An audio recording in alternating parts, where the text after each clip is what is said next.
And we are live. There we go. All right. Well, hello everyone. This is our first Percy Jackson and the Lightning Thief book discussion. We'll be doing 3 chapters at a time, just talking over things we found interesting and liked. And I have my wonderful guests here. I have Dwayne. Hello. I have Gallego. How's it going? And last but not least, Jackie. Hello. All right, y'all. So, what did y'all think about the Percy Jackson and the Lightning Thief, the intro to the book? We're going over chapter 1, 2, and 3. I feel like it was a really good start. Like, it laid some groundwork. I had never read the book before. I've only ever seen the movie. So I was like, oh, so his mom knows. She definitely knows, like, what's up, what's happening, what's going on. I did not think she did. I also didn't know that, like, it's been a while since I've seen the movie, so maybe this is in it, but I didn't know Grover wasn't, like, I knew he, like, helped Percy on his journey. I just thought he was another half-blood, but I think he's a fawn. Half man, half ghost. Yeah. Yep. I wasn't expecting that.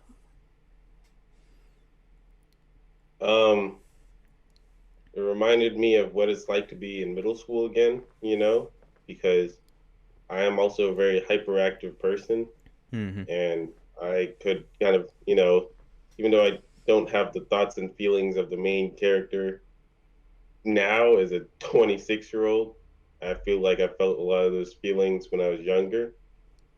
But now as a 26-year-old, I kind of like that old dude who's living in that house, the ugly, that like old Italian guy, just drinking beer, Gabe, the terrible man. Yeah, I mean, all right, his actions are questionable, of course, but he's gonna, kind of got it all figured out. He knows what he wants, and he's getting it, So that's envious as an adult, Well, I so when we get down the line, I have some thoughts about that because I think she's Percy's mom is doing it. Yeah, she could do better, and she's doing it, I think, for a reason, pretty much. But go ahead and continue. No, that's it. That's it. All right. What about you, Gallego? Well, it was really good. It pretty much brings you back to your childhood, like how Dwayne was saying, and it kind of sucked me in because I was really growing up. I really liked the whole mythology side and everything like this, and I read this when I was younger, and I read the whole series. But rereading it, it just brought me back to when I was younger, and like this piqued my interest and got me into the whole Greek mythology and diving deeper into all that. So basically, this was like your first introduction to like Greek mythology and stuff. Yeah, pretty much in middle school, and my coach John, he was pretty much big into this stuff, and while he was coaching us, I kind of got into him more and into this, and we actually created a club in the middle school that was Greek mythology based. It was really that's cool. dope. Wow, that's really cool.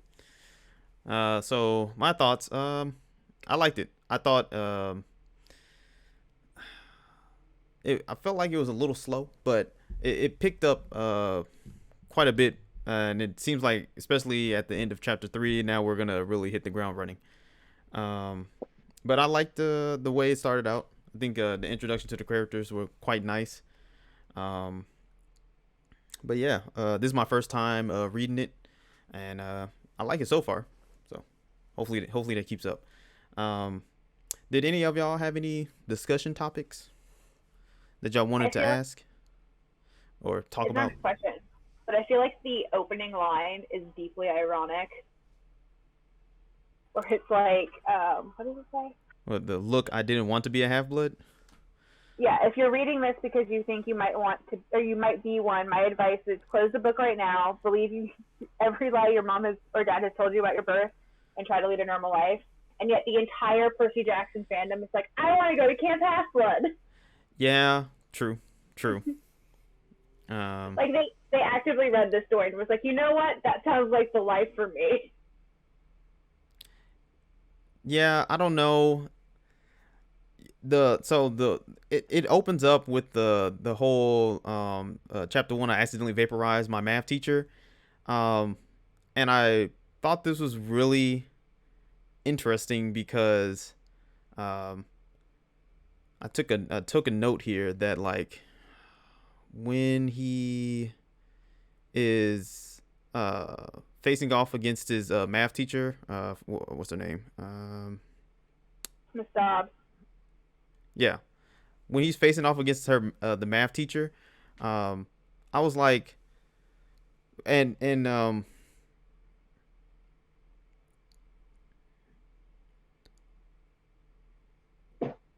yeah, Mr. Burner, when he showed up and then tossed him the pin and it like became a sword. And then he said, what did he say? I did what came naturally to me, or something like that. Mm-hmm. And then, like, cut through her. I was like, is that natural for people to just, oh yes, I'm being attacked by this monster I thought was a actual human woman, and yeah, naturally I just chopped her up into dust. It's natural. It's natural to have a fight or flight response, and his response was obviously fight. Plus, True. He's the son of Poseidon. He has all of that, like, godly power in him. So, like, well, at this point, we don't know that yet. Yeah, I didn't read past chapter 3, bro. Okay, but I feel like that's a well-known fact. Way to go, Jackie. Spoilers. You're spoiling the whole book. Spoil the whole series.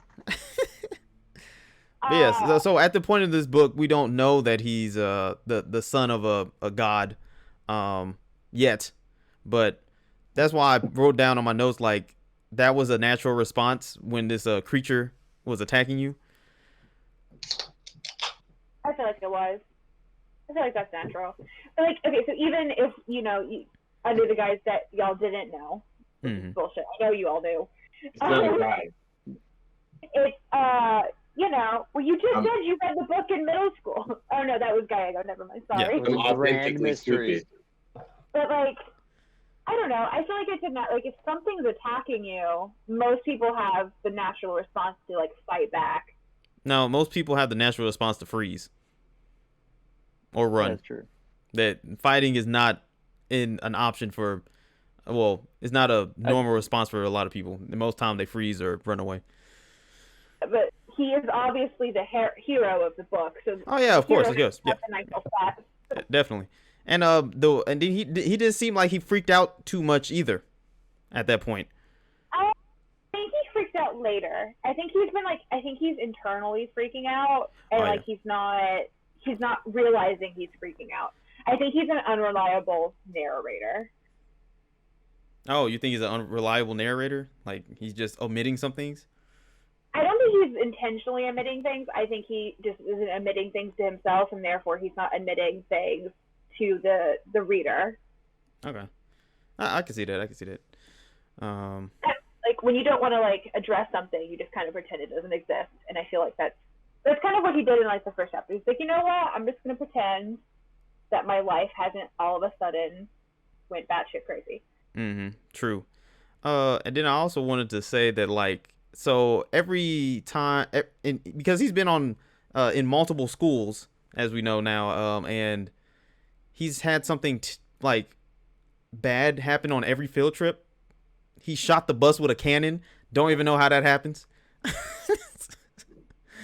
Yeah, and then he dropped his class into the tank at the museum or whatever. I could probably, or at the aquarium or wherever they were.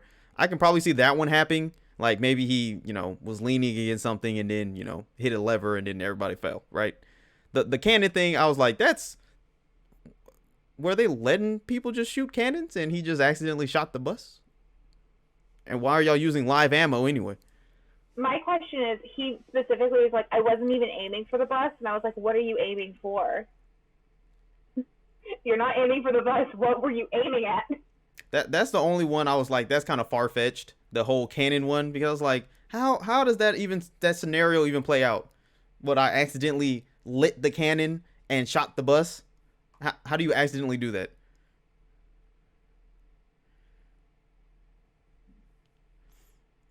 But I mean, obviously his life's a little cray cray. Oh no, definitely. Yeah. He's been to multiple schools and been expelled many times. It sucks I for know. him, to be honest. He's the kind of trouble kid that I like. That's not really trouble. He just kind of stands up for the underdog, and it ends up biting him in the butt. Did anybody else have anything, or can I keep asking some questions or discussion I have topics? something. Go ahead. All right, so like I said before, one of the things that stuck out to me was the fact that he had, he was hyperactive. He has ADHD. Is someone who also is hyperactive and has, a small form of ADHD. Like I said earlier, there were some things that I could really relate to. But my question is that, do you think that this book is written for people, kids who do have ADHD, or written for kids who don't have ADHD and can probably try to understand kids who do? Ooh, that's a shoot. I think it's written for both. And then on top of that, if there is an angle that is written for kids with ADHD, do you think that, showing that he's kind of like a problem child is like a positive reflection on top of that? Well, I think he's not really a problem child. It's just that he just said he was. Well, no, he has problems in his life. I can give him that one, but I don't think he tries to be a problem child. It's just the amount of pressure that's on him, and it doesn't seem like these schools are forgiving of his ADHD or. I mean, 6 schools in 6 years is a problem child. Like, that's not hard to understand. You know what I mean? But, well, the way he frames it is not like completely his fault. It's more of an accident. I mean, I guess you can say it's his fault, but I think he's been told he's a problem child, and therefore, like, for all of his life, and therefore he believes that he's a problem child. But again, he's like the quote unquote troubled teen that, like, he's not really troubled. He just he stands up for the little guy, the people who can't stand up for himself, and it bites him in the butt. And of course, like, he has like all of these like freak accidents that are just like so out of this world. Like, if going back to the canon, if I was a principal of a school and I had a kid who somehow managed to shoot a cannon at a school bus, of course I'm not going to let them stay. Yeah. I can see that one. And then also is that, like, he can't keep his grades up because of his ADHD and whatnot. He can't like focus on the words because he has like some form of dyslexia as well. So, and I mean that plays into later in the book, I'm pretty sure, but it's just harder for him, and it doesn't seem like he's getting the help he needs from these schools he's been to. Even this like private school he's going to now. Well, he's getting more help here, it seems like, than the other schools. But it's just a hard time for him to keep his grades up because of all his things got going on. I do appreciate that he has dyslexia, because I have dyslexia, and like that was really hard for me, like, growing up.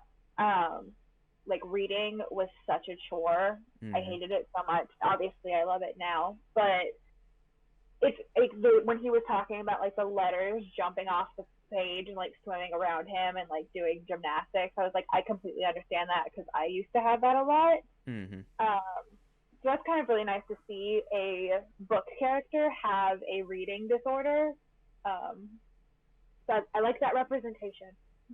Okay, yeah, because that's going to be like one of my other questions, because I don't know anyone that has ADHD or is dyslexic, and I'm not.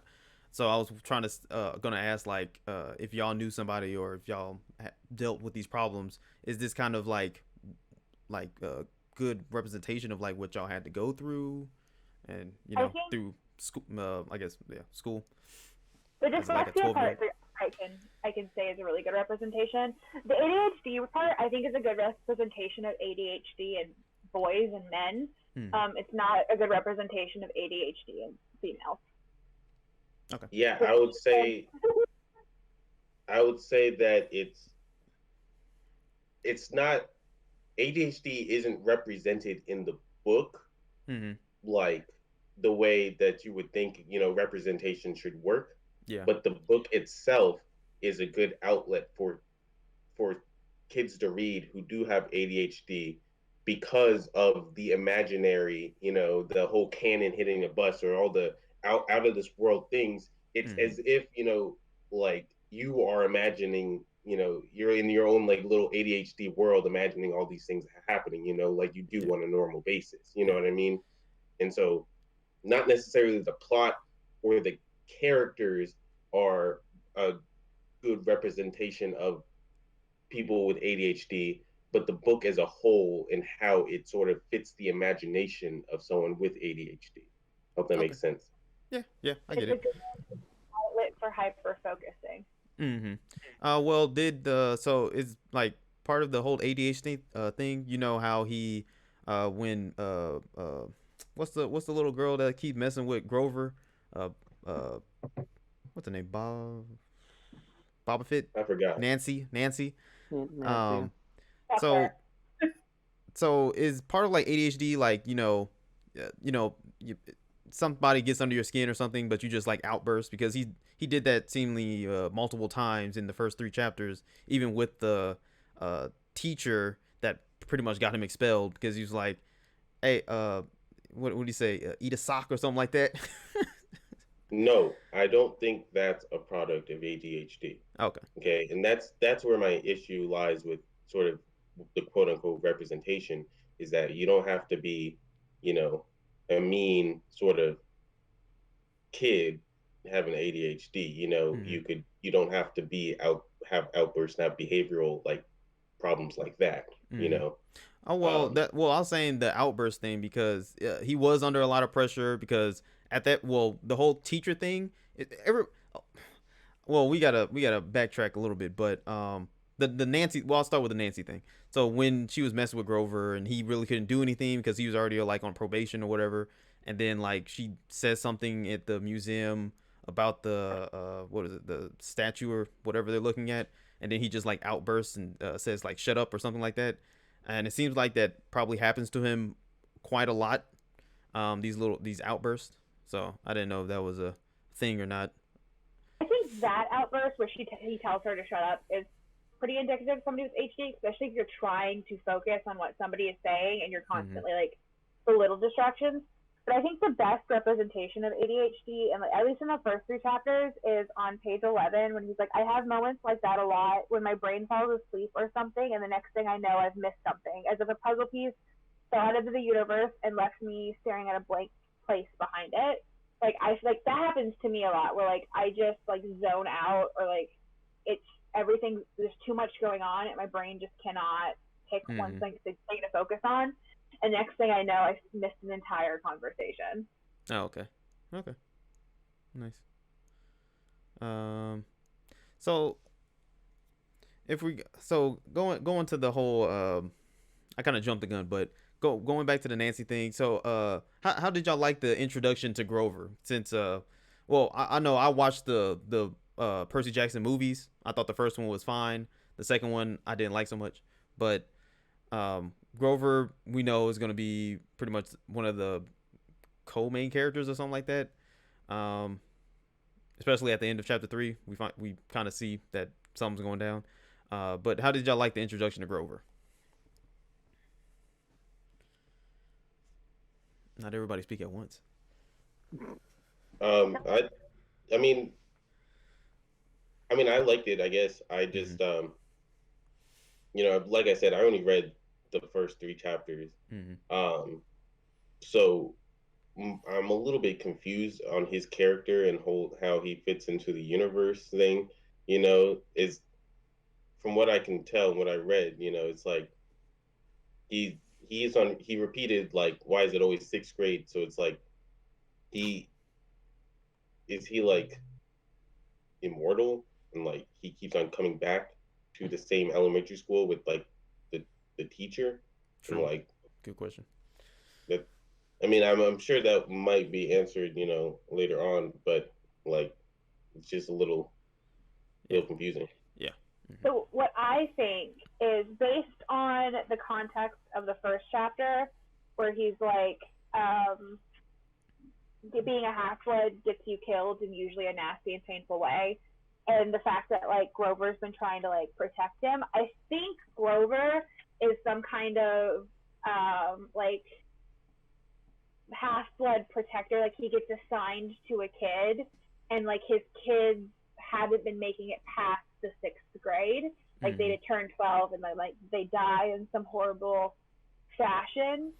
And I think Percy is just the next in the line of kids he's protecting. I think he's a fawn, so he's like half human, half ghost. Yeah, he definitely.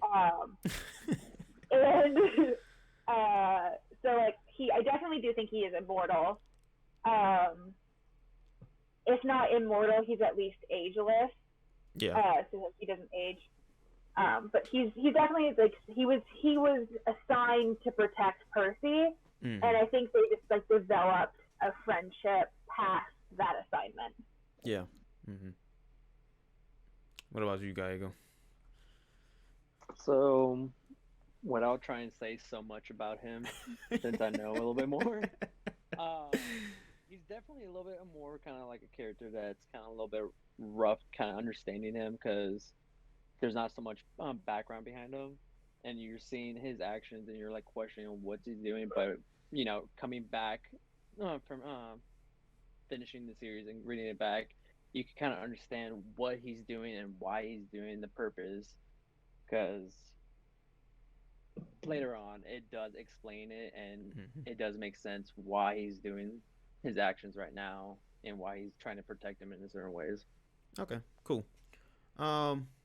So the first 3 chapters, we definitely know that Grover and what's his name, Mr. Burner. Yeah, Mr. Burner. They definitely know more than they're telling Percy. But what kind of made me, what I think compounded like Percy's stress a lot, is that when he took out Mrs. Dodd and whatever creature she turned into, everybody was like, who is Mrs. Dodds? And he even said that like he pretty much wasn't okay with this. He knew who Mrs. Dodds was, but everybody was making him out to be like a crazy person, basically. That's never a fun feeling. No, not at all. And I was like, this is more torturous than, like actually just telling him what is going on, right? Yeah, well, so obviously Percy Jackson falls into the chosen one trope in books. Yeah. And I feel like the chosen one trope is like always really stressful on the main character, because like they're always the chosen one, but like nobody wants to tell them they're the chosen one, so they have like no idea how to like do anything, and like they're just expected to know. So I kind of understand like why they're keeping it from, because being like chosen is super stressful. Like it's not, they just kind of like, once you know. I thought the teacher, the Miss Dodd, she was like a mistake, or like that wasn't supposed to happen, and so the reason that they weren't telling him was that because like they didn't think that he was ready. So, no. I think yeah, somebody sent Miss Dodd to try to kill Percy and like take him out. That's why she hated him so much. Yeah, so they didn't like expect that to happen, so they were like, okay. Because it seems like she was trying to get something from him, right? Or she thought he had something or something like that? I think she thought he knew what he was or is, and she wanted him to admit it. But he doesn't know, so he was confused. Yeah, and then my biggest problem with the first 3 chapters is that this kid has the most he he doesn't seem to be as level headed, but he has patience for his people that he likes, because they kept talking about certain things in the first 3 chapters, like just talking around the information he needed, basically, you know.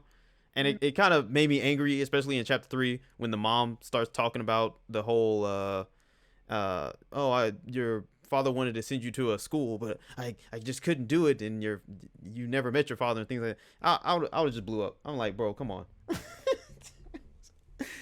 And then the whole Grover thing on the bus with the 3 ladies, and he was acting all strange. I was like, bro, come on.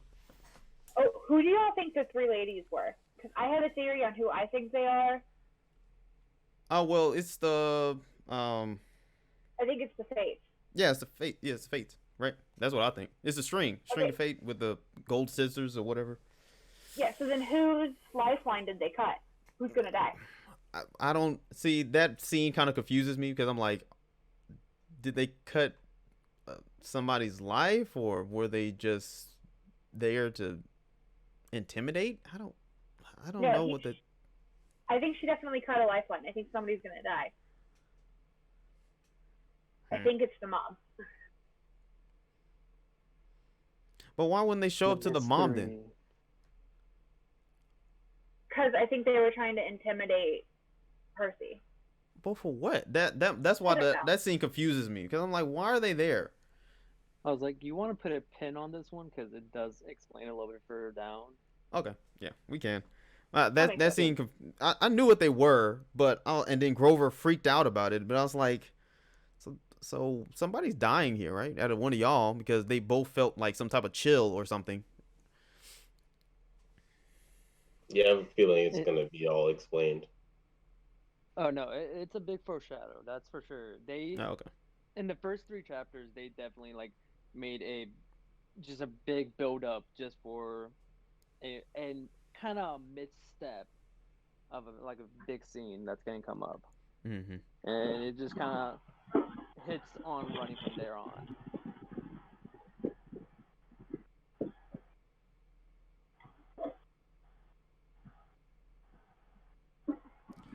So another thing is, so when Percy actually got expelled from school, basically, because he basically broke under pressure and told his teacher to, you know, get lost. So Mr. Burner, basically, when he was like trying to say goodbye, and he was like, what's the quote? This isn't the right place for you. It was only a matter of time. I was like, that is a terrible thing to say. He definitely fumbled the ball on that one. I was like, bro, I thought you were my friend. That's hurtful. And then he's like, "You're not normal." Like, what? Yeah, I was like, what every 12-year-old kid wants to hear. I know, right? Normal. I was like, I know that. I can't. I can barely read. I'm suffering. My grades are suffering, and I'm always making mistakes somehow and getting into trouble. This was like the wrong words for him to say. Yeah, they're pretty inept at handling handling a 6th grader. Yeah. So but, I mean, it just begs the question, you know, like what do you expect from a 6th grader? You know, what sort of do you expect them to be like, you know, super mature about situations, or do you think that giving them all this information at once would freak them out and cause more problems than if they didn't know? That's a good question. I think there's a happy middle ground. I think you give them little bits of information as they grow up, and then eventually, because like by the time you're 12, I think you can kind of like understand a grand portion of things. I think adults tend to like think that children can't understand big things, which isn't true. Adults just don't take the time to like explain it in a way a 12-year-old can understand. Because like, I mean, 12-year-old kids aren't dumb. Like they're not. No. Definitely not. They do have like the capacity to be emotionally mature and be able to tell you what they're feeling. You just have to like let them get there and like treat them like not as an adult, but like treat them as the 12-year-old kid that they are. But this whole thing kind of made me angry as well. Going back to the whole, they were just keeping secrets from him, and obviously he knew they were keeping secrets, especially when he went like to get help from Mr. Burner, and then like dropped the book because he heard Grover and him talking. It's like, oh, you got to keep Perseus safe and stuff like that.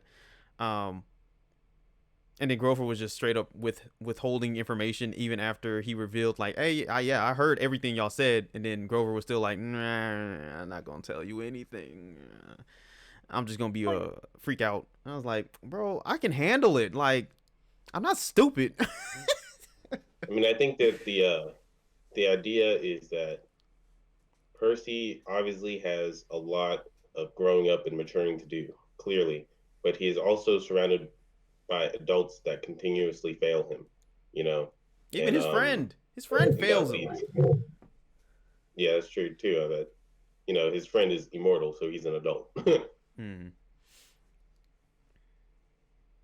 Well, I don't know if it's failing per se, but it's like, you know. Well, if like, you're lying to me, if you're blatantly lying to me, I feel like you're still failing me as a friend. Yeah, but okay, look at it from like the mother's point of view. As a mother, she wants nothing more than to be able to protect her child. True, but and it seems like from danger. Yeah, but if you knew that the dude that you had a child with was a Greek god, you know that that the kid is gonna have some, like, you know, problems that going down the line that you're probably gonna have to address different than a regular child. Mm-hmm. Oh yeah. I completely agree with that, but I understand her need and want like Percy to have a semblance of a normal childhood, and not. But that may be, and that's where the failure comes in, because, you know, yes, you may want him to have a normal childhood, but going to 6 different schools, you know, is not a normal childhood, you know, and it's that's a failure on her part. Like, yeah. Also, like, even if like he knew beforehand, like she told him, you know, years before, like there's not much he can do. Like he's still a child. I mean, well, I think she should tell him now. Like she should have told him when things started getting like really weird. But things got really weird ever since he was a child, because what do you say? He was a baby and he strangled a snake to death, and then he was on the playground and a guy with one eye just walked up to him. You can't tell a baby, it's like, yo, your dad's a Greek god. Have fun with that. Like, and especially since, like, obviously in this world, much like our world, everybody doesn't believe in like the Greek gods. Like they're not something that, you know, just part of everyday life. Like if my mom came up to me and was like, "Honey, you're a child of, you know, a Greek god," I'd be like, "What are you smoking?" And nearest, I need to call the insane asylum. Like, what are you talking about, lady? But I do think that like she should have told him like when he turned 12, because I think around 12 or 13 you definitely have like the depth of knowledge to understand, and he would have like the critical thinking skills to like be like, yeah, you know, some things were not normal. Maybe she's not crazy. Okay, so I just thought of a question, like, so if Percy or you had a kid that was by you got with someone that was a Greek god or some type of deity or whatever, when would you give them this information that they are, you know, special? They are a demigod. When they start killing people.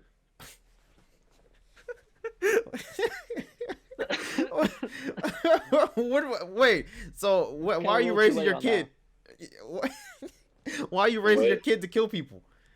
No, like, I wouldn't raise them to kill people, but, you know, like, it's like an X-Men, you know. It's like, yeah, if you're a mutant, you know, it's like, oh, okay, yeah. Well, that's another thing. Send you away to school until the mutant school, until like it becomes like a major problem. Okay, so because I'm wondering, like, if this was your kid, what would be the proper age to tell them, you know, type thing. I would. Go ahead. Go ahead. No, go ahead. I said I think I would start to like tell them around school age when like, you know, they're around other children. I'd be like, okay, you're special, you're a little different. Dad isn't what like the normal kids' dads are. And then like by the time they were like, you know, I think when they started going through like the puberty stage, I would be like, okay, we need to have a conversation about who your dad is, why he's not in your life, that kind of situation. Okay. I wouldn't put my kids around. If I knew my kid was something out of this world, I wouldn't put them around other kids from the very beginning, you know. As first of all, if it's a secret, that kid's not going to keep that secret, you know. And second of all, you know, it's just a liability. You know, I'm not going to put other kids at harm's way, you know. I mean, well, Putting him around the other kids. Well, he didn't manifest any powers or anything. It was just seems like weird things happened to him. Like creatures are trying to come after him for some reason, you know. But what about the cannon in the bus? Or what about? I mean, his mood is obviously affecting the weather, you know, and the tornadoes or whatever the bullshit. You know, it's like. Oh, well, I think that's foreshadowing to possibly something else going on, since he said that like the weather is acting up on its own and they're getting like crazy weather phenomena. I don't think that's what he's doing. I think that's somebody else. But we already said that his dad is Poseidon, you know. Well, Poseidon is water. And so he can, like, storms, water, you know. I think he can. It could be Poseidon or something like that. I don't know. It could be one of those. It could be somebody else. That's what I'm saying. If y'all had to pick a Greek god or goddess to be your child's other parent, which one would you pick? Oh, well, speaking of that, before we get into that, I totally forgot that I will be doing like post stuff, but we are supposed to be out of the I thought it would be fun to like we're representing a house of a certain god because, you know, like Harry Potter type stuff. Let's see. I think I can show our symbols, and then I'll also put the symbols like on the screen next to y'all little boxes here as well. Let me get them. But Gaigo, what house are you representing? Greek god. I am representing Hades. Nice. All right. What about you, Dwayne?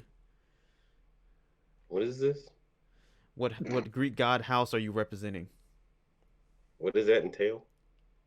What I asked you nothing. We're just out of. I thought it would just be cool that we were representing a certain house, like some Harry Potter type stuff. Oh. Okay, that makes sense. Okay. Well, I took that little quiz and it said Poseidon, you know. So you're representing Poseidon. Nice. All right, what about you, Jackie? I'm Athena. Athena, nice. Goddess of wisdom and war. Awesome.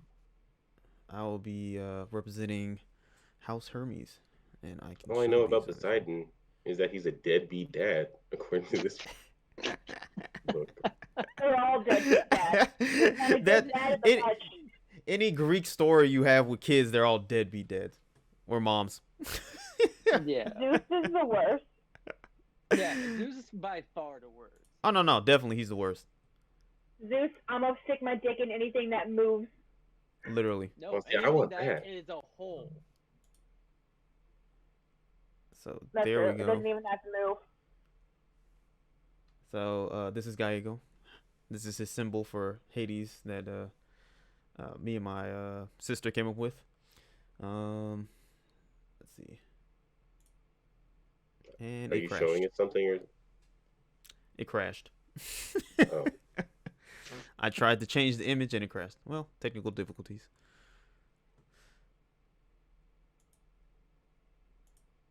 We can try it again, but anyway, continue. So the question you asked, Jackie, like if we could choose what Greek god we had a child with, who would it be? Goddess. Or god, yeah, goddess, whatever. I don't know anything about Greek mythology. Oh,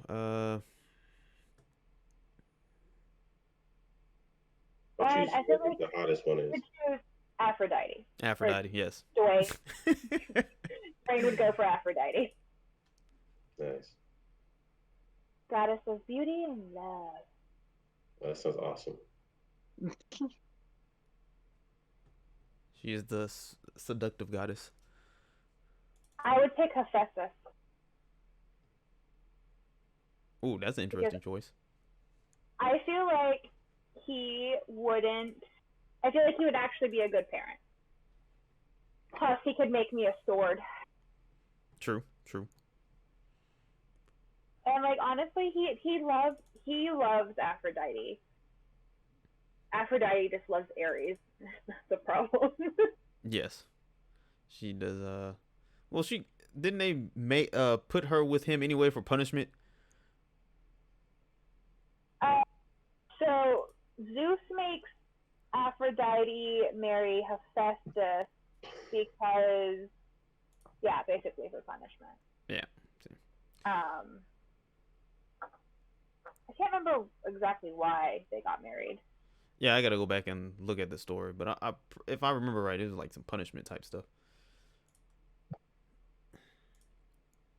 They were like supposed to like ground her or something, like to make her like, knock her off her high horse a little bit.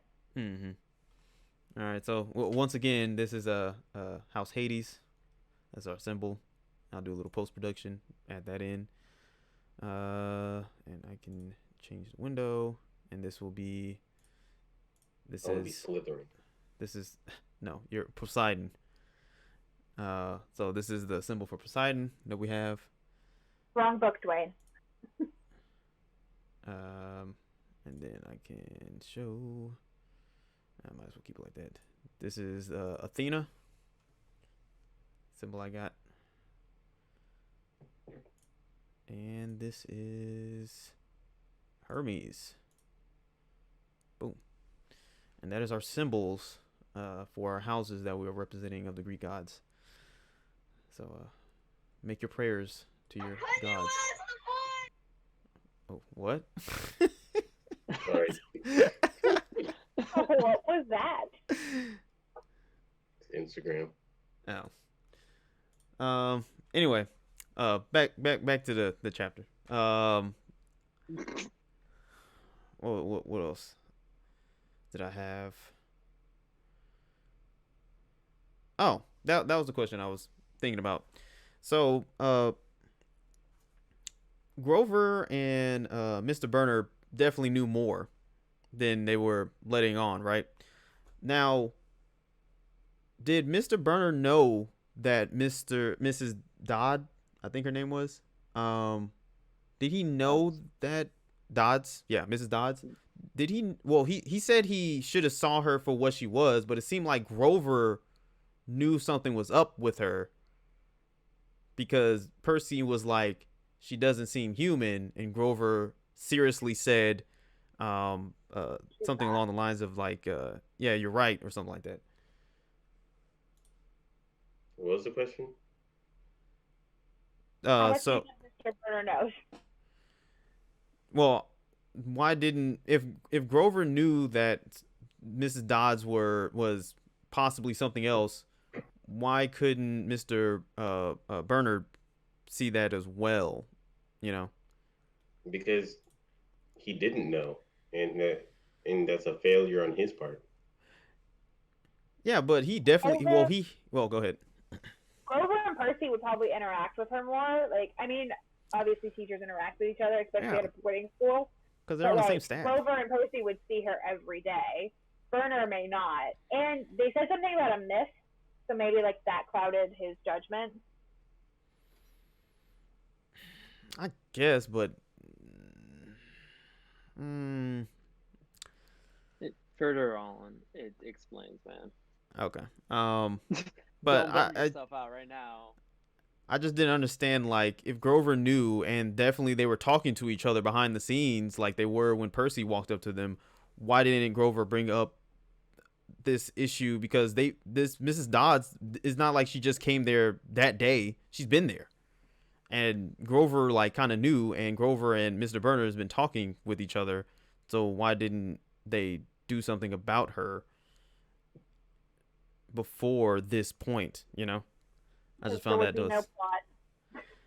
no. Well, you could still introduce all the characters, but I just feel like it's I guess a plot hole or something. Well, I don't know. I haven't finished the book, but that they didn't take care of this problem beforehand, especially if Grover was supposed to protect Percy, and he just lets him walk into a possible trap with Mrs. Dodds. You know,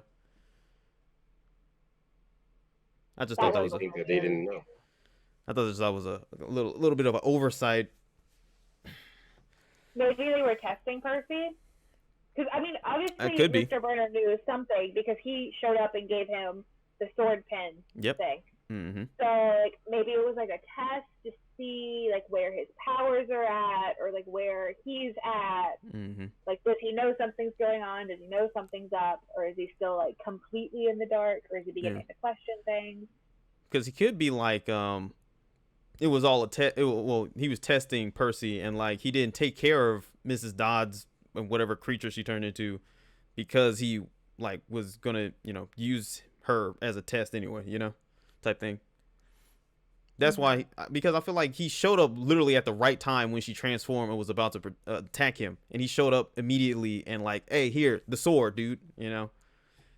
So I feel like he knew more. He knew a lot more about Mrs. Dodds, even though he says that he should have saw her for what she is. So, you know. Who do y'all think? Oh, sorry. No, I was gonna say, you're just gonna burn up your tires right now because you're just like trying to jump ahead of where you're at right now in the book. Well, yeah, I understand that it might be explained later. I'm just saying that right now with the 3 chapters we read, they obviously knew about Mrs. Dodds and something was up with her. It's just, why did they leave her there to potentially hurt Percy, you know, like she tried to do? All the time. Okay. Well, yeah. Yeah. But it's fun to speculate. Mm-hmm. Yeah. Who do y'all think Mr. Burner is? Because, I mean, obviously he's not a Latin teacher. Yeah, I couldn't even guess at this point. He has, well, because I'm pretty sure that was him in the window that Percy saw when he went to hide from them. And he said that he was holding a bow, and there was like hoof sounds. So well, the hoof sounds are probably Grover. It could be Grover. Grover could be there too. So my first thought was like he's like some type of like another demigod, or he's a god himself or something. That's my first thought. I think he might be Poseidon in disguise. But Poseidon's never described with a bow, though. That's the only thing that got me, the bow.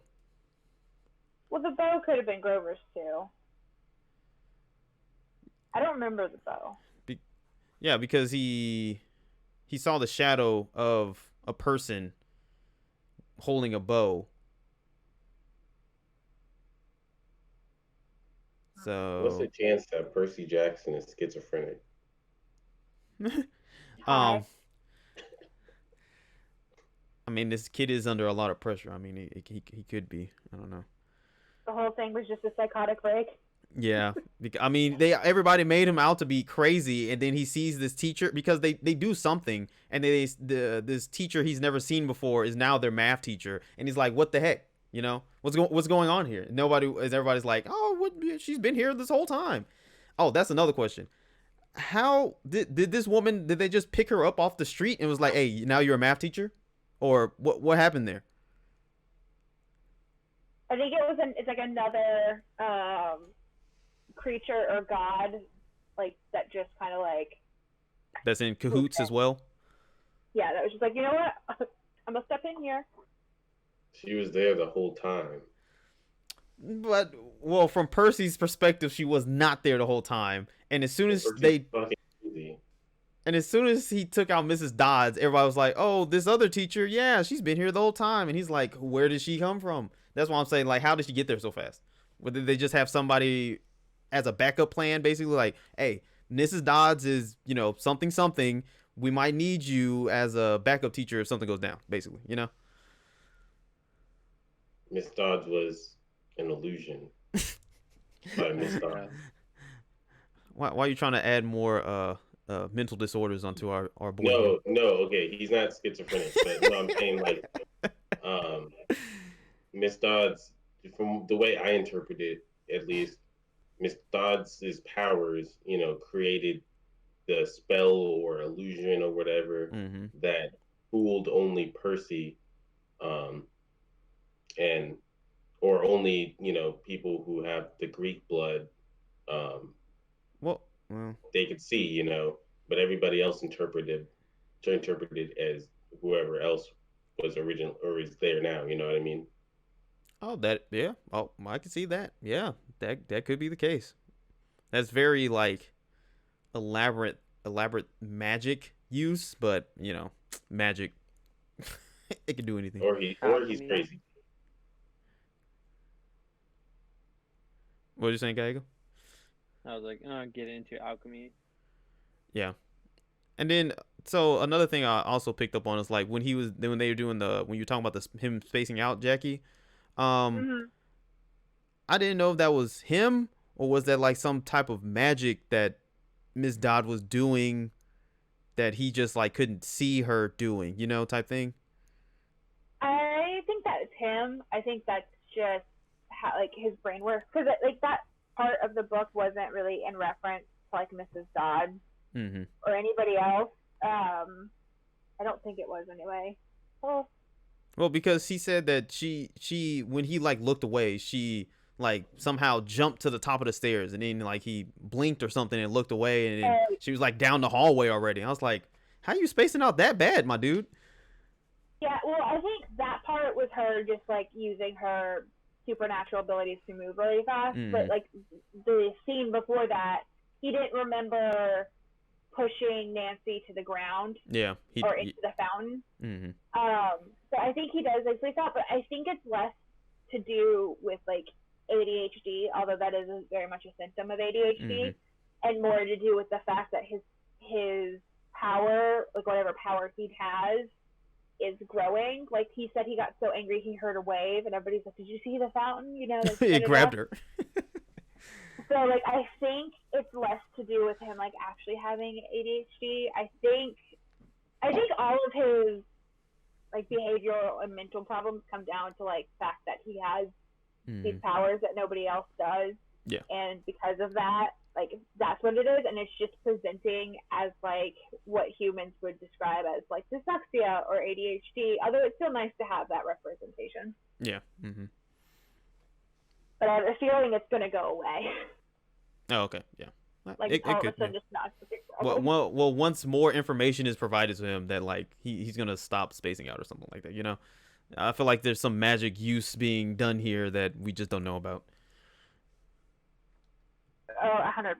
I think there's a lot going on that he is just not aware of, and I feel like in the next couple of chapters, he's going to have a very rude awakening. Oh, definitely, it's going down. The next few chapters, the storm is raging. Grover's been revealed. What's the creature's names? Fawn. So yeah, definitely something's going down. So now we've also met Gabe and his mother as well. I love Gabe his does mother. not. I hate Gabe. Gabe does not sound like a very pleasant human being to live with. No, he sounds like a real catch. Like any lady would be lucky to have him. Hey, what'd he say at the beginning? He was nice. He was like, oh, put together, and then it all changed. Yeah, and then it all changed as soon as like they got married or whatever. And I was like, damn, that sucks. When he was like, "Where's my bean dip, woman?" I wanted to throttle him. I was like, "Excuse you, where's your what?" I have different feelings about that. Go ahead, tell us about it. Like I said earlier, this is a man who knows what he wants. And if he wants bean dip, he has a right to ask for fucking bean dip. You know what I mean? But he could have got it himself. He was next to the kitchen. Dwayne. Absolutely not. Yeah, I mean, you can question the morals of this guy, but at the end of the day, he is an alpha male. You know, he is taking charge. I think he's just an ass. We are not pulling that alpha male bullshit. He is absolutely. You can be an alpha male and an ass. You know, I'm not excusing his behavior. I'm just leaning into it. Look how he presented himself as soon as Percy came in. He basically said, "Hey, give me money so I can continue my poker game." And then I'm not arguing that's right. You know, I'm not arguing that's what you should be doing. You know, I'm just saying you gotta respect it. No, you don't. No, this man has zero respect for me. I think he literally has zero respect for Percy. It seems like he has zero respect for himself. First of all, Percy describes him as smelling like moldy garlic pizza. Yeah. First of all, what kind of personal hygiene does this man have, and why on earth would somebody marry him if he smelled like moldy garlic pizza? That's a whole. And he doesn't shower much because he also says he raises a greasy eyebrow, and I was like, that doesn't happen if you just don't take showers. I love garlic pizza. Yeah, but not well. Do you want to just imagine living with somebody like that? So what? I said, just imagine living with somebody that smells like that, and like just they don't take showers, and all they do is play with their friends in the living room, and trash is everywhere. Like, could you stand living like that? No, absolutely not. I know I couldn't.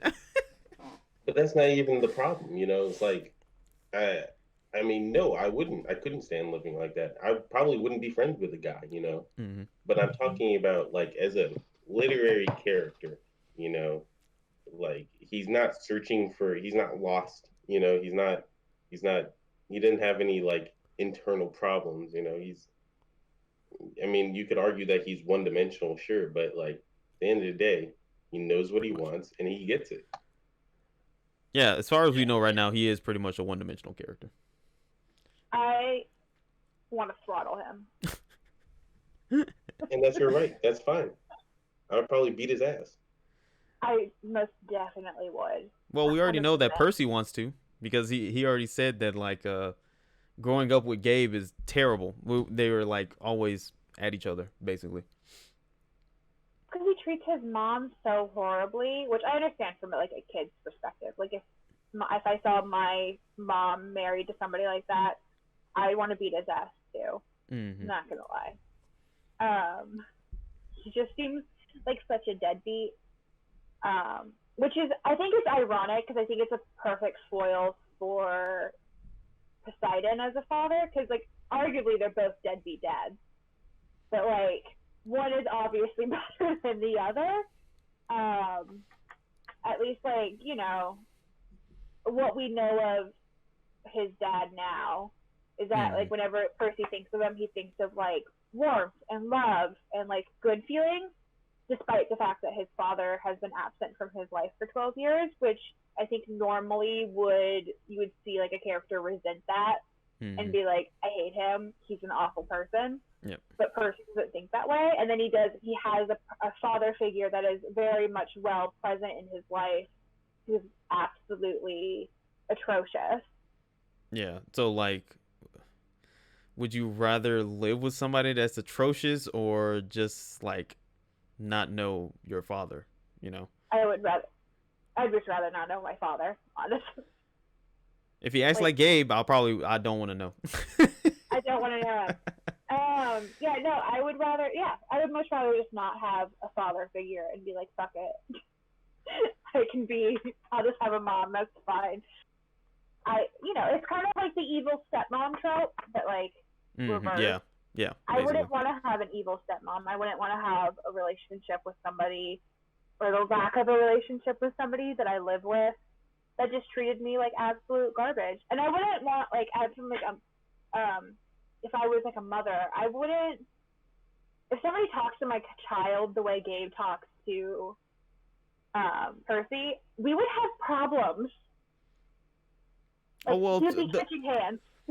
So the mom already knows that like Percy straight up doesn't like Gabe, because in that scene when he like came into the room, was like asking for bean dip and whatever, and then she like looked at him, was like, hey, please don't do this, not right now, you know, we might go to the beach, don't don't upset this man. So she already knows that like Percy probably for a long time just doesn't like this man at all. He hates everything about him.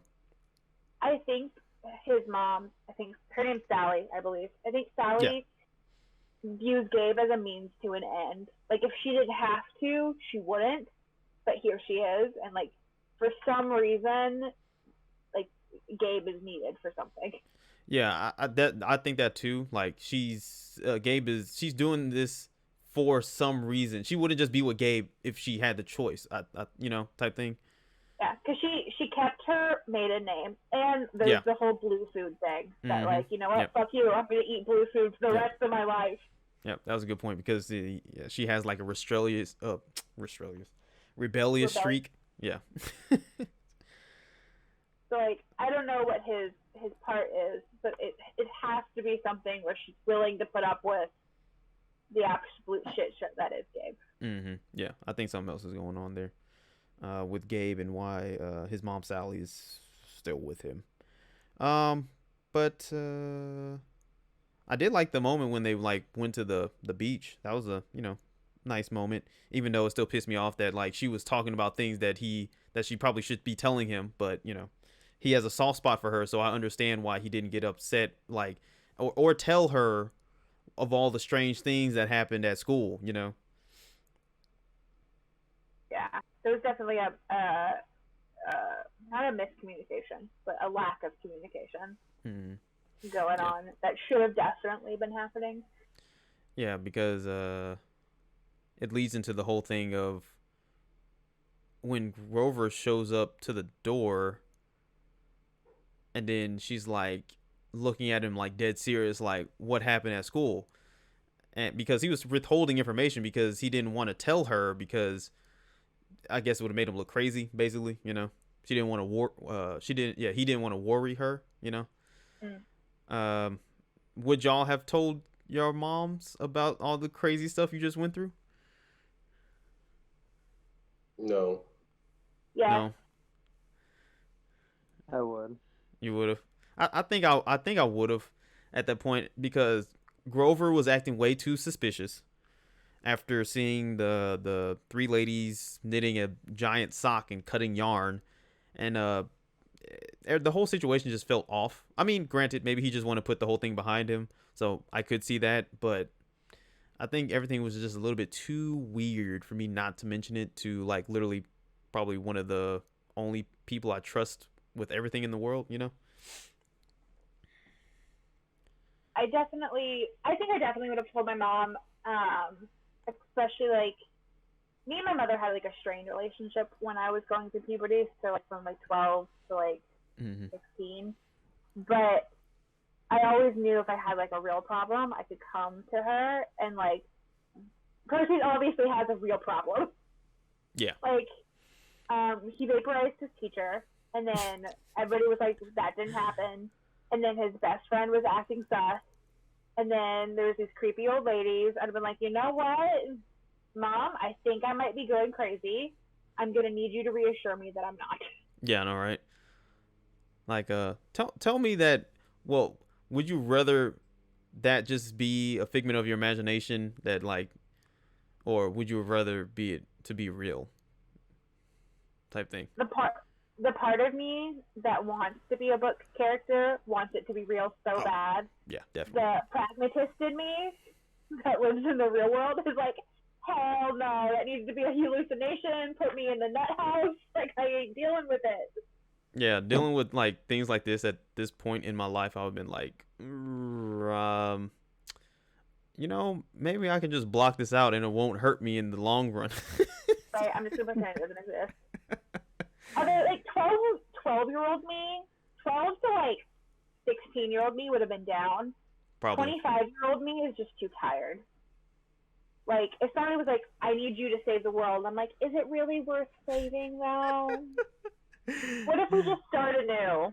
Like, we'll save, like, some, like, a couple people and move to Mars or something. Like, humanity, Yo, I gotta go.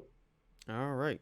Well, you can drop off. It doesn't matter. But right, thanks for coming out. Next time. Yep. Bye, Dwayne. Hey, Dwayne. Dwayne is out. Wait, as soon as I figure out how.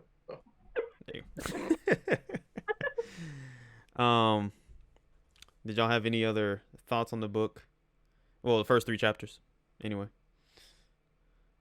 It was a really good. It's a good start. I'm excited to get to like the meat and potatoes. And I think we're definitely getting there. Shoot. The romance part of me really wants to get to Annabelle. Mm-hmm. Annabelle, whatever her name is. Because that's all anybody ever talks about when they talk about this book. Is Percy and Annabelle. I'm ready for it. Yeah. I think hopefully I don't know if I want to go back and watch the movie, to be honest.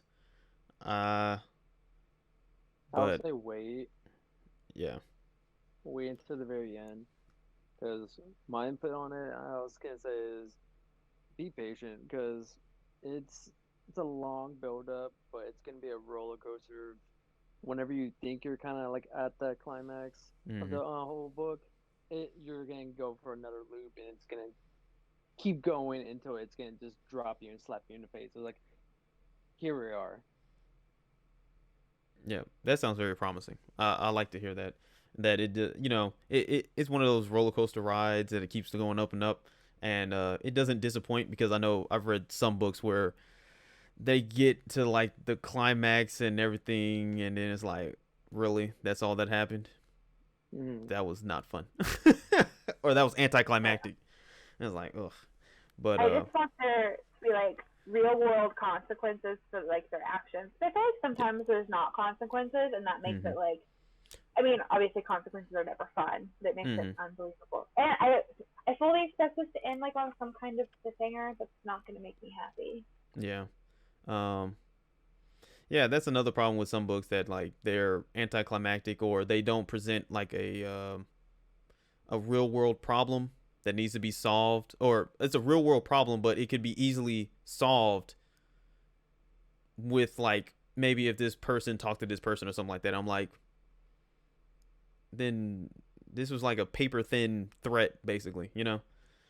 Well, like I read a lot of fantasy novels, and one of the main problems I have with fantasy novels is that they'll introduce like this big conflict, whether it be like a war or a battle or like people have to go at it or like the world's in jeopardy, and so they go through this big battle and like absolutely none of the main characters like die or suffer any kind of long-term consequences for it, which like I don't want the main characters to die, especially side characters, because I usually love them more than like the actual main character.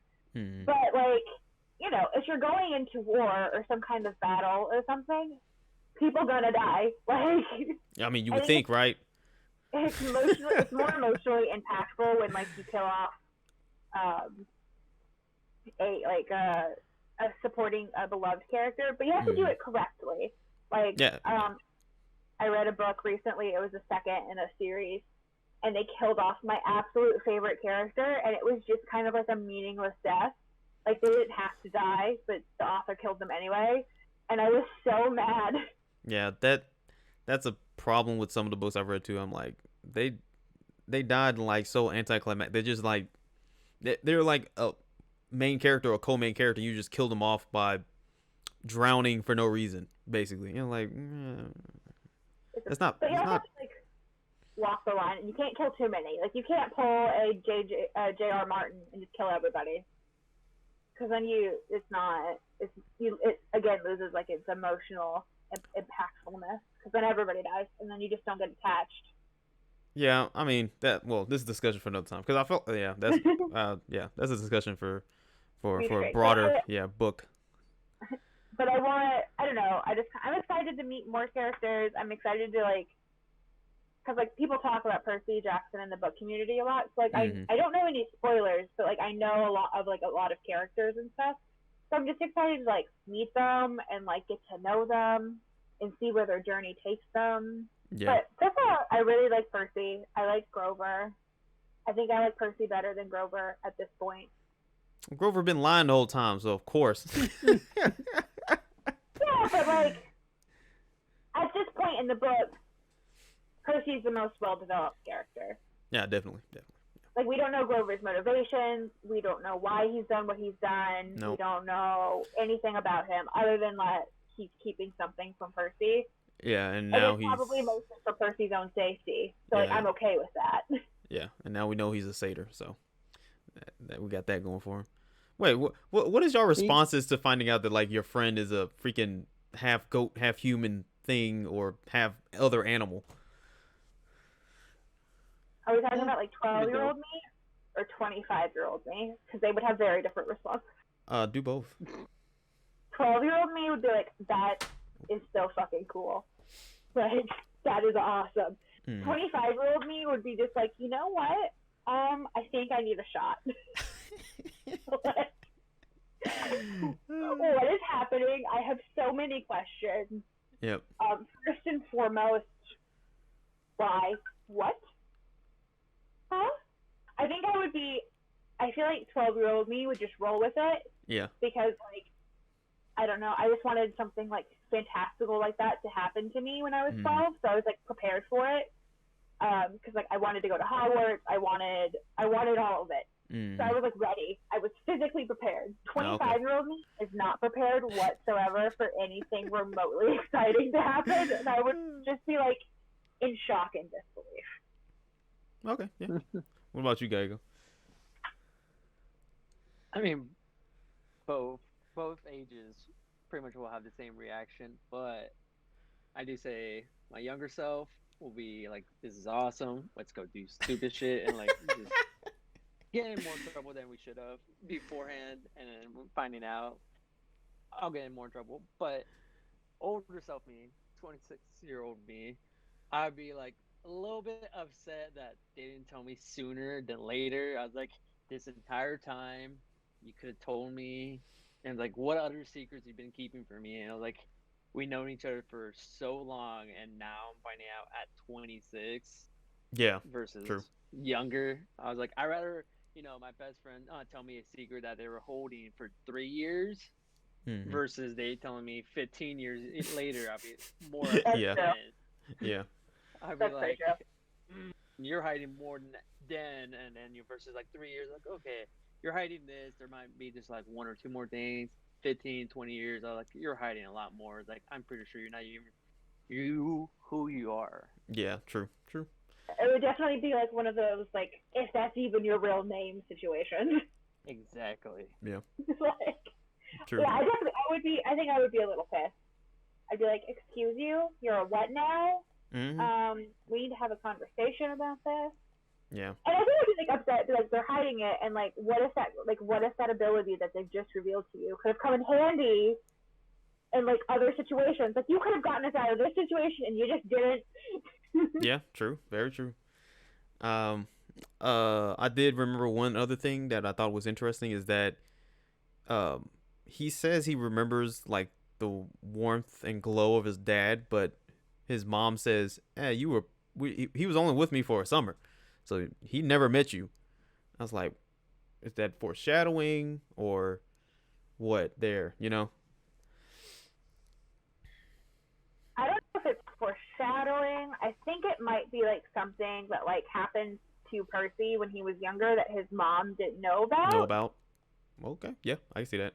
That he like just showed up one day, especially if he's a Greek god or something, Yeah, like maybe Poseidon was like checking up on him, and like they had like a conversation or something, and like she just didn't know about it. Or like maybe he's like done something to hurt memories, or maybe it's just like the part of him that is, his dad's son that is just like remembering. Like it's he's born with the image of him in his head type thing, because he's a god, magic, I guess. I don't know, or like blood calls to blood, and so like he just has that innate response. I think what gets me is that he thinks he can remember his dad's smile. Yeah. Which is like weird if he's never met him. But I have a feeling he's about to meet him. Oh, he about to find out something, because it's going down. Grover came to the door and was like, hey, bro, we got to get out of here. Something's chasing me. What did y'all think about his dream? Oh, what was it? The dream, the horse and the eagle fighting each other on the beach and laughing, Mhm. something laughing in the ground. Mhm. Um, my first thought was that, oh, God, hold on, I need some water.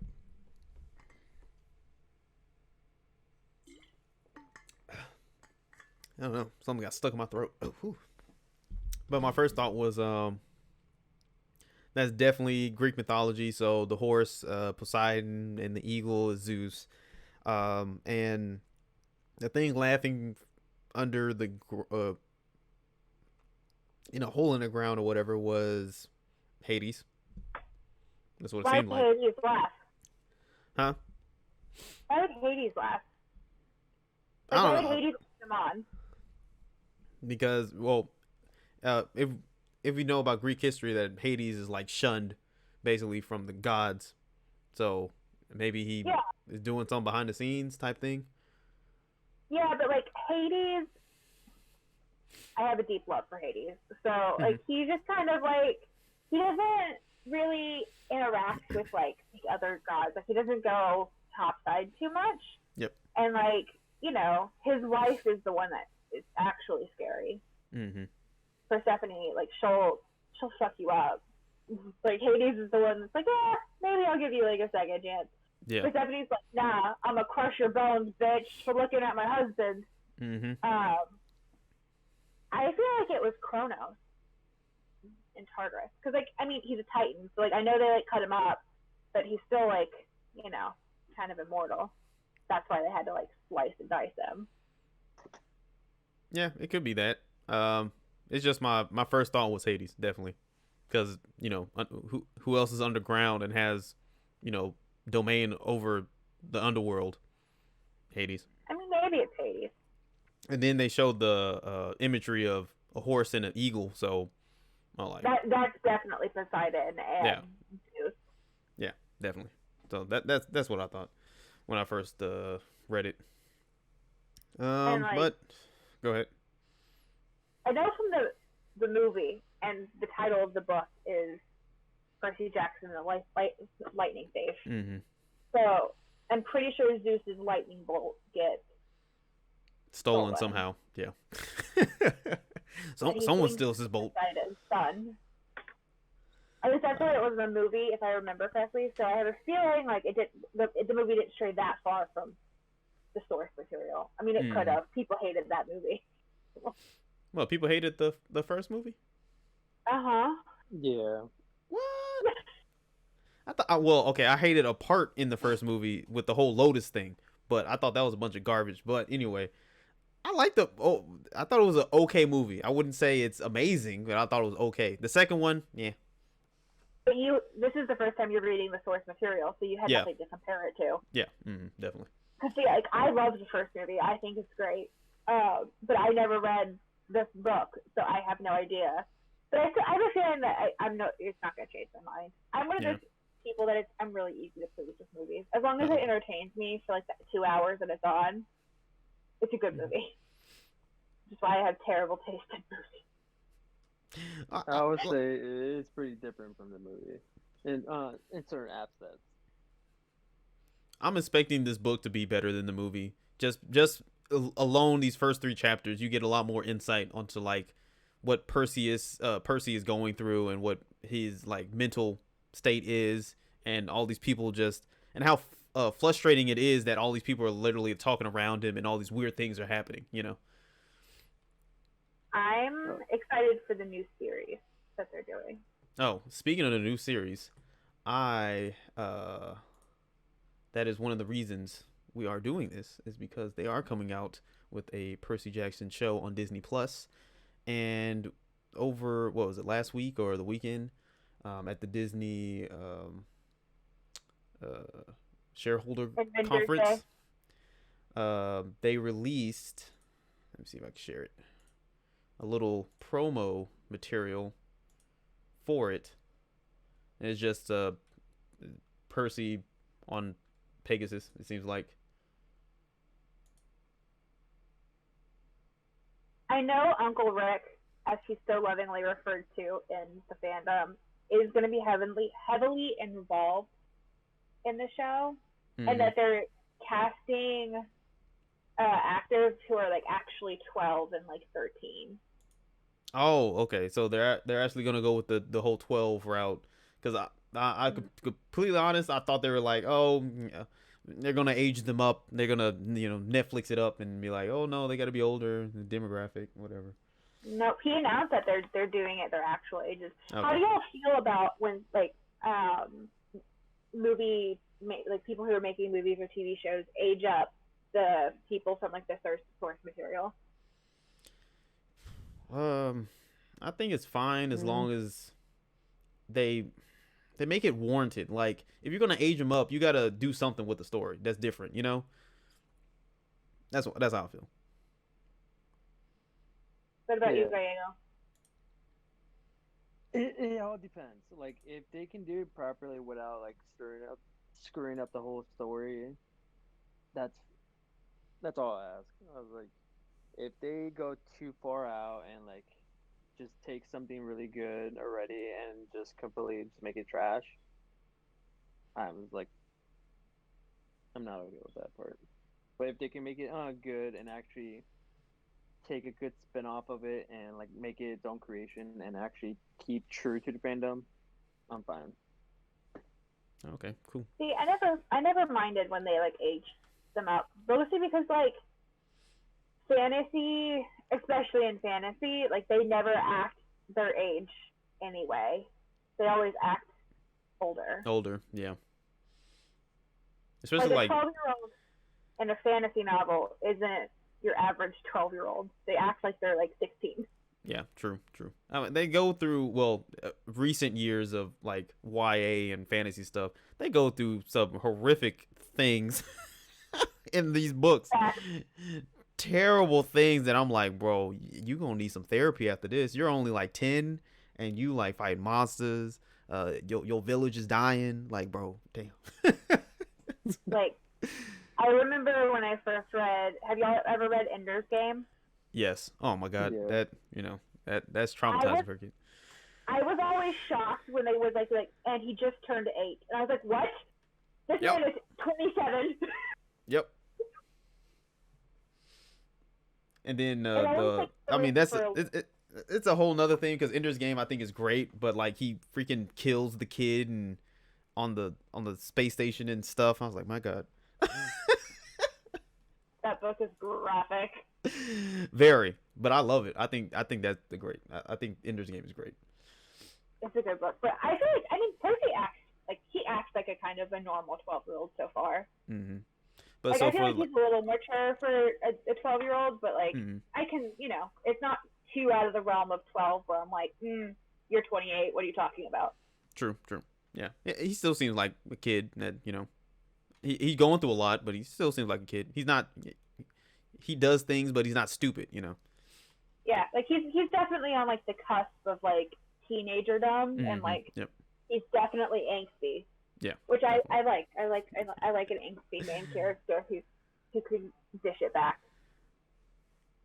Well, so for the Percy Jackson show, so y'all game for them being like very faithful to the book and being like, yeah, they're 12 and they're gonna go through this whole adventure, or? I'm game for it. I don't know. Well, I don't know how I'm gonna feel about like watching 12-year-olds do these things. Like, I feel like it's a much different experience reading it than like watching it. Hey, they did it good with Harry Potter. And he was what age did he start? 11. 11. But the difference between Harry Potter and like the series is like when Harry Potter first came out, like the first movie came out, I was about the same age as the actors. Yeah. So like I grew up with those actors.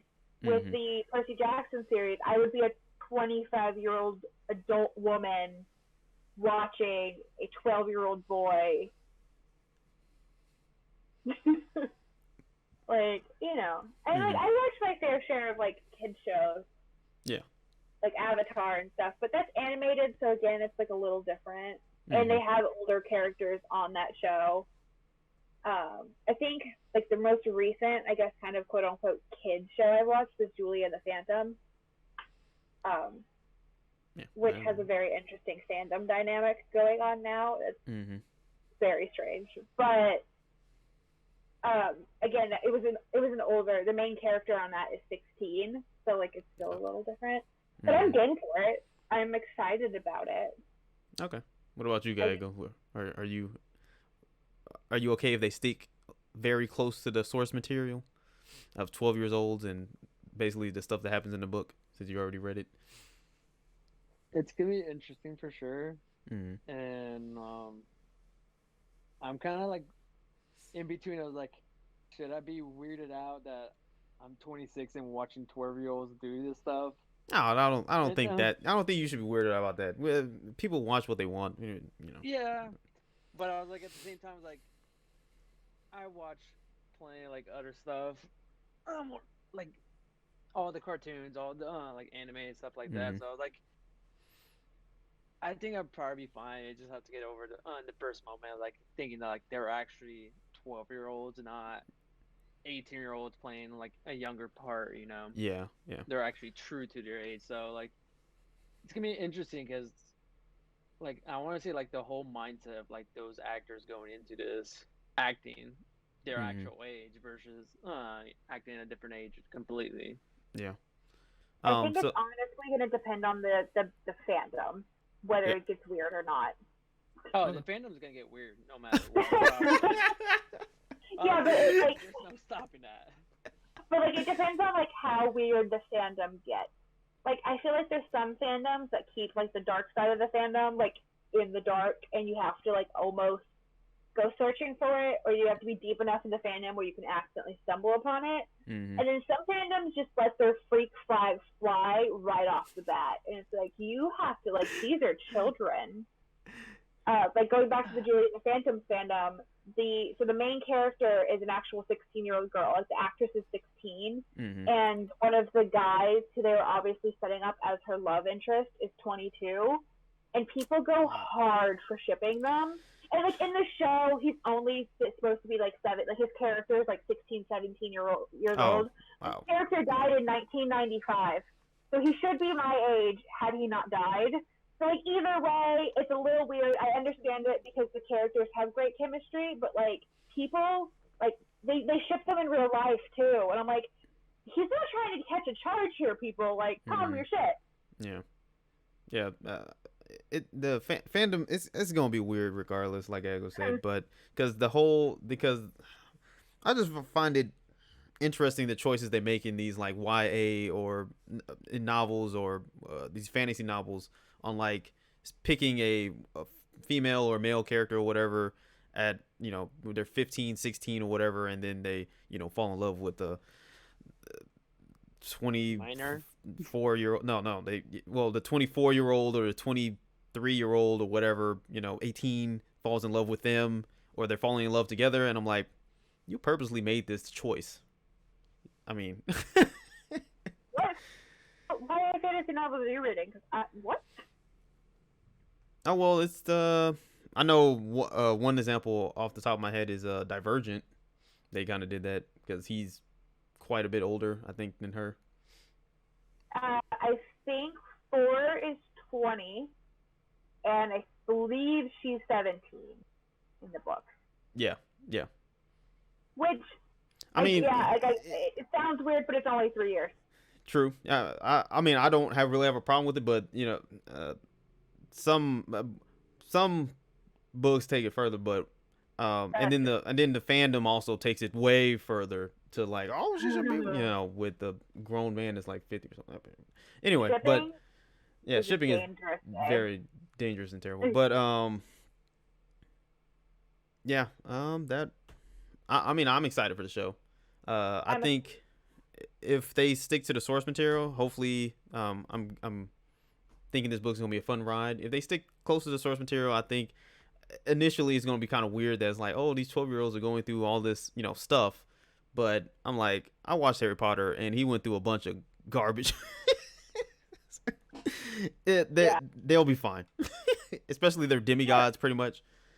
The Harry Potter also went through like garbage that like was, I guess, like he didn't fight Voldemort when he was 11. He fought Voldemort when he was A 18. baby.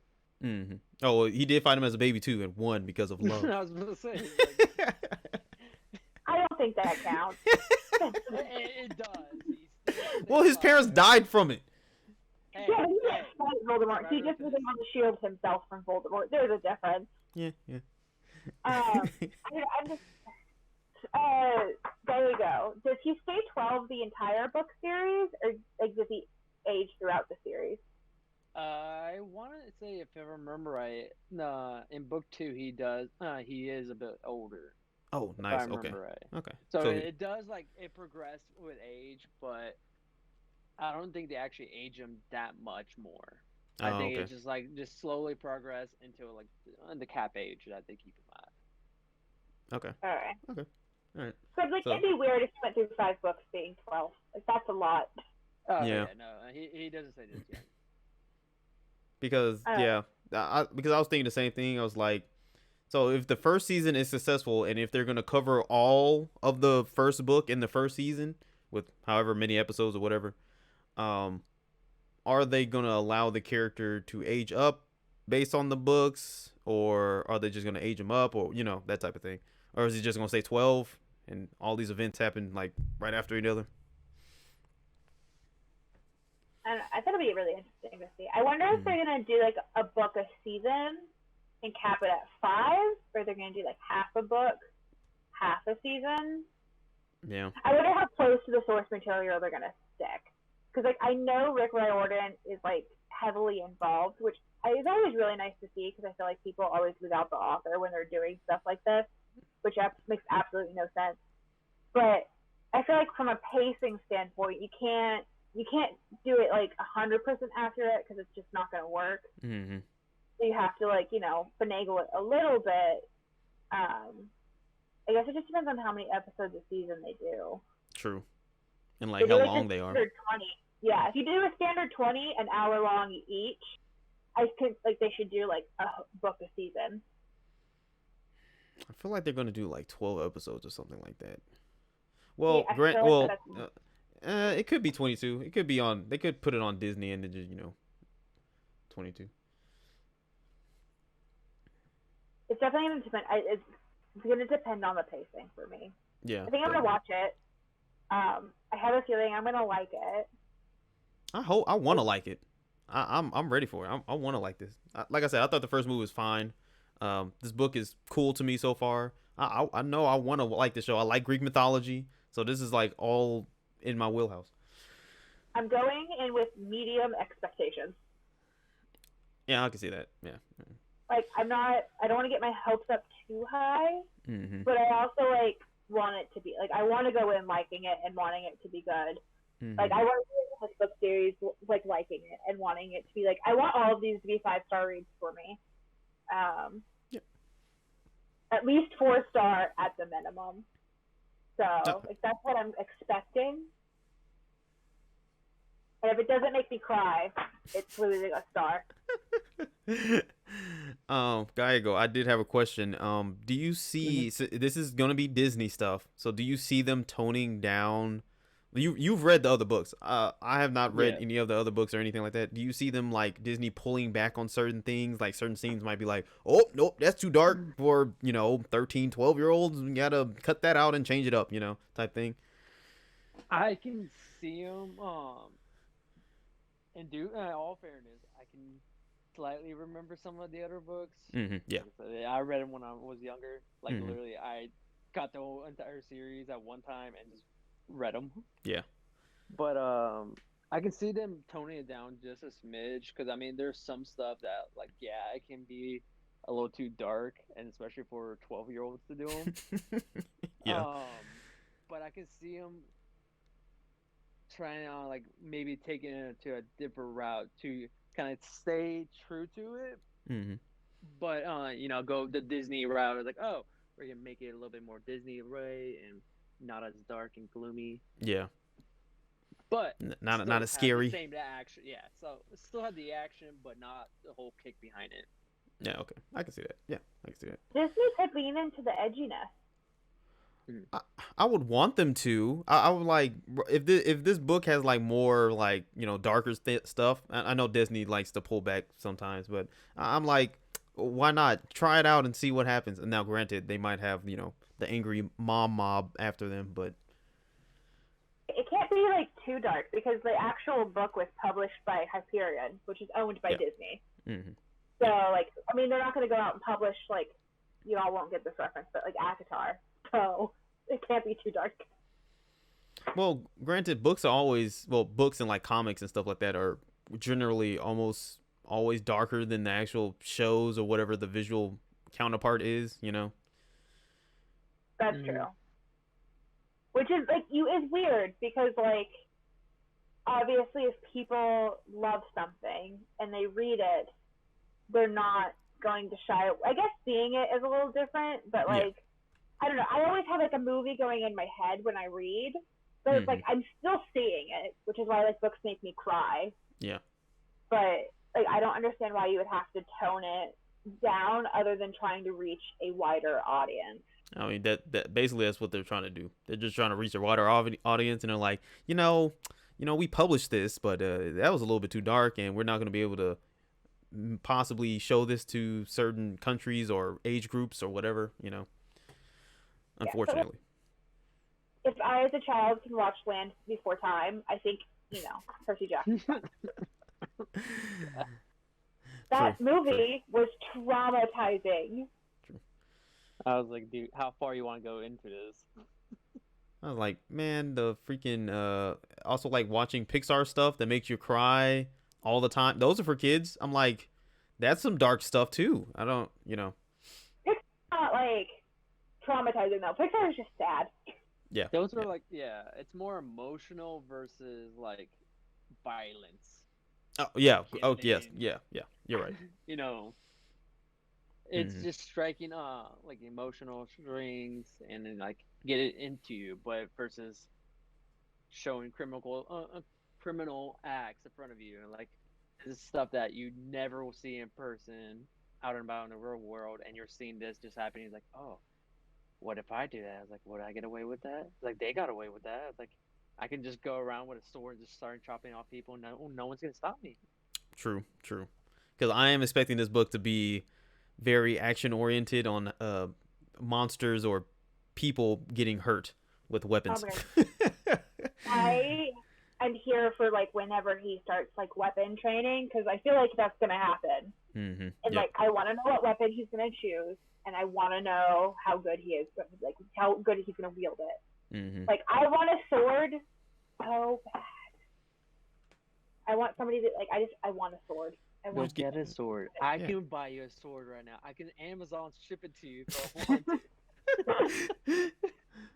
I was like, you can go to Renfest to buy a sword. I trust you with the sword is a different question.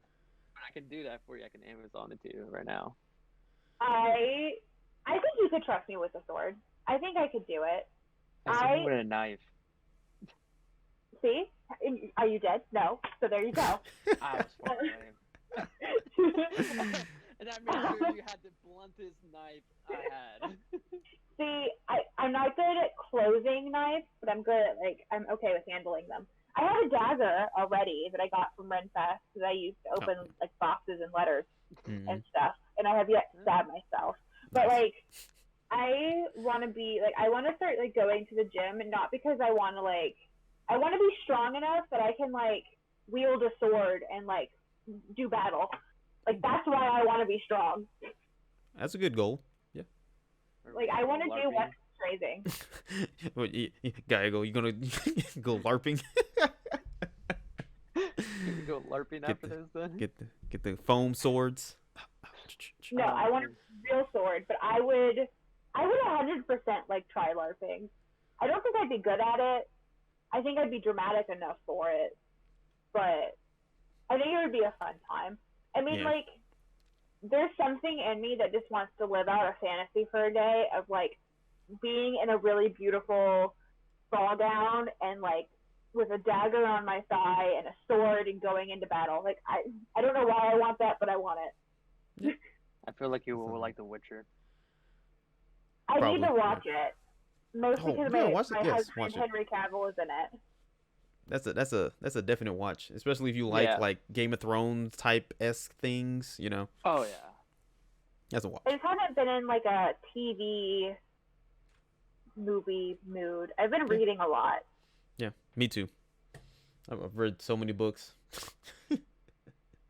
I've been reading a lot. My not the book, so other than Percy, not the book I'm currently reading, but a couple books before that.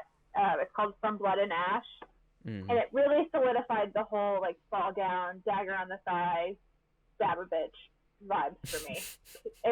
It's my favorite read of the year. Yep, that's good. Well, we are gonna come to a close on this, and then we will meet back up. Probably try to do next Tuesday at 7. I might be a little late next Tuesday. Okay, that's fine. And hopefully maybe we can get some other people in that said where they were going to come today, but they didn't. But hopefully they come back. But I appreciate y'all coming out and discussing Percy Jackson and the Lightning Thief, the first 3 chapters. I know we got off topic a little bit at the end, but thank you for coming out, Jackie. I had a fun time. I can't wait to discuss the next 3 chapters. Yeah, that should be fun. Thank you for coming out, Gallego. Of course, it was a pleasure. Hopefully, everything kind of speeds up and it kind of explains more stuff for you guys. Yeah. And I can kind of unleash my tongue a little bit more. Yeah. Because it's kind of hard not saying certain things.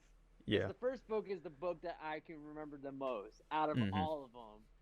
Because it's the one that got me into all this. So I was like, it's kind of hard not saying certain things because it's the one I read the most out of all of them. I kept reading this one over and over again. Oh, nice. Damn. You really like this one then. Really liked it.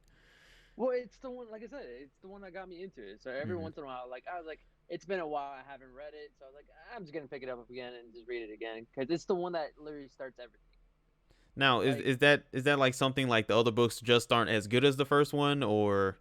No, it's literally the beginning of everything, and like once you get further down, it just opens up and just craziness opens up. Oh, okay. And the stuff that you find out later on, you're like, God. It explains more, and you're like confused at the same time because they always take you on a loop.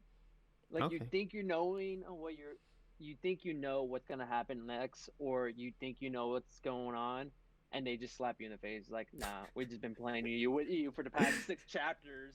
This is what's actually going on. I like it then. I like it. That sounds very promising.